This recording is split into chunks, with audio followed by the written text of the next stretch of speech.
चला लक्ष द्या, पिंपरी चिंचवड परीक्षेला पडलेला पोलीस भरतीमध्ये 2024चा प्रश्न. आजी पोथी वाचत असे काळ ओळखा. काळ म्हणलं की वाक्यातील क्रियापदावरनं वाक्यातली क्रिया कधी घडली याचा बोध होणे.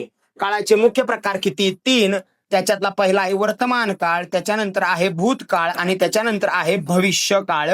एका काळाचे उपप्रकार सांगा तर 4. त्याच्यामध्ये साधा, चालू, पूर्ण आणि रीती. तर क्रियापद व्यवस्थित बघा. असं जर क्रियापद आलं तर तो काळ असतो रीतिकाळ. आणि रीती कोणता? तर रीती भूतकाळ. मग ऑप्शन मध्ये बघा पर्याय नंबर 3 दिसतोय, रीती भूतकाळ. क्रियापद नीट लक्ष देऊन बघा.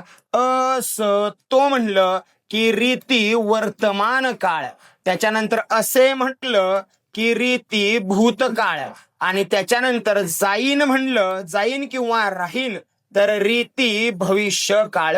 एका जिल्ह्याला प्रश्न असा सुद्धा पडलाय की असे क्रियापद आलं पण रीती ऑप्शन दिला नाही, मग रीतीलाच लक्षात ठेवा. म्हणलं जातं चालू पूर्ण काळ.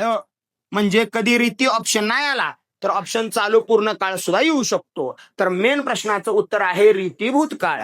चला, थँक्यू.